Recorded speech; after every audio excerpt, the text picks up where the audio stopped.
22,000 बार सांस लेते हैं। कभी गिना नहीं ना। और क्या ये भी लग रहा है कि कि समुद्र में आपकी है। अगली यस। सांस के लिए जरूरी ऑक्सीजन का मिलना इस बात पर निर्भर है कि आपसे मीलों दूर किसी समुद्र में एक बड़ी सी शार्क मछली एक छोटी सी मछली को खा पाएगी या नहीं। क्यों यकीन नहीं होता ना? चलिए कोई नहीं, आइए आपको ले चलते हैं एक ऐसी दुनिया में जो आपसे कैसे? हजारों मील दूर होकर भी आपके अस्तित्व का आधार है। ठीक है।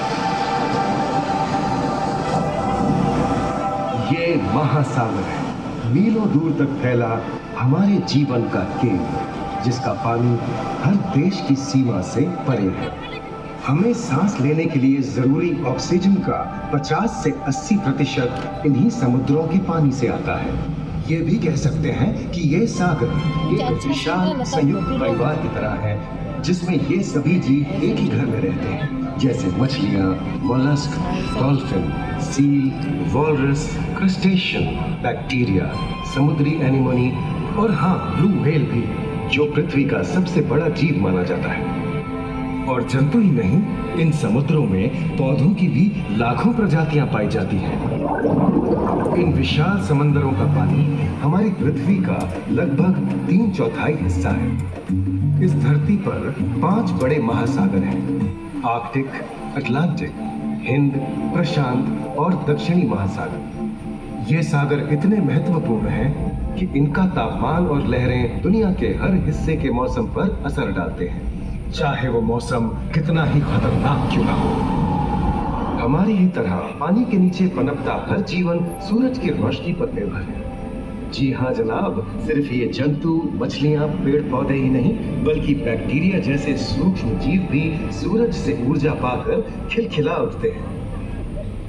ये देखो मिस्टर ऊदबिलाव, कितने मजे ले रहा है। देखा इसे, अपने चेहरे की पोजीशन ऐसे बदल रहा है जैसे किसी स्पा में स्टीम ले रहा हो। और वो चली मैडम व्हेल इठलाते हुए सनबाथ लेने। और ये जोकर मछली यानी क्लाउन फिश, ये तो गाना भी गाती है भाई, बिना किसी सुरताल के। हाँ, ये राग समुद्री जानती है, और कोई खतरा महसूस होने पर ये कभी घुर्राती है और कभी चहकती है। क्लाउन फिश है ना। और ये डॉल्फिन हमारे स्मार्टफोन से भी ज्यादा स्मार्ट है। ये अपनी आवाज का इस्तेमाल सोनार की तरह करके एकदम सही दिशा में तैरती और एकदम जी हाँ, ईमेल या व्हाट्सएप से भी तेज। तुम ले लो ना। नीमा चट्टान यानी कोरल रीफ दुनिया की सबसे विविध इकोसिस्टम्स में से है। इन चट्टानों को अक्सर समुद्र के वर्षावन कहा गया है। आई, समुद्र में वर्षा, अजीब बात है ना। अरे दरअसल इनका नाम इनके आसपास बसे इन जीवों की विविधता के कारण पड़ा है। इनमें से कुछ मूंगे गर्म उथले समुद्र में, तो कुछ ठंडी अंधेरी गहराइयों में रहकर हमारे इकोसिस्टम के संतुलन को बनाए रखते हैं।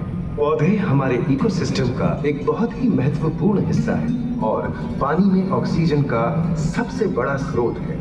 इस नीले पानी में मौजूद कई पौधों में से एक बहुत ही महत्वपूर्ण पौधा है फाइटोप्लैंक्टन, जो पूरी दुनिया की ऑक्सीजन की जरूरत का लगभग 50% बनाकर हमारा अस्तित्व बनाए रखता है।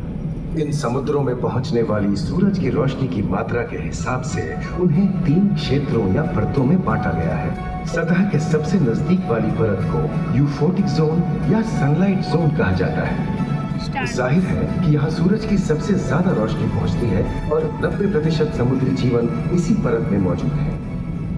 अगली गहरी परत को डिस्पोटिक जोन या ट्वाइलाइट जोन कहा जाता है। इस परत तक सूरज की सिर्फ 1% रोशनी पहुंचती है, जो पौधों के जिंदा रहने के लिए काफी नहीं है। तीसरी और सबसे गहरी परत एफोटिक जोन या मिडनाइट जोन है। यहाँ सूरज की रोशनी बिल्कुल नहीं पहुंचती। ये परत पूरी तरह से अंधेरी और ठंडी होती है, बिल्कुल किसी हॉरर मूवी के सीन जैसे। ये कई जगह पर इतनी गहरी होती है कि यहाँ आसानी से माउंट एवरेस्ट जैसे ऊंचे पहाड़ भी समा सकते हैं। और इसकी सबसे गहरी जगह है प्रशांत महासागर में मरियाना ट्रेंच। महाद्वीपीय तटों के साथ लगे उथले समुद्री इलाकों तक पहुंचना आसान है, लेकिन ये समुद्र का सिर्फ 10% है। समुद्र की गहराई जितनी बढ़ती जाती है उतने ही वहाँ के हैरत अंगेज जीव जिन तक चलो पहुँचना अब इसको मुश्किल stop होता करो। जाता है। ये समुद्री जीव ताकि पहले तो अपनी ज़्यादा बड़ा खूबसूरती वीडियो से लग रहा है। आपको छलते हाँ।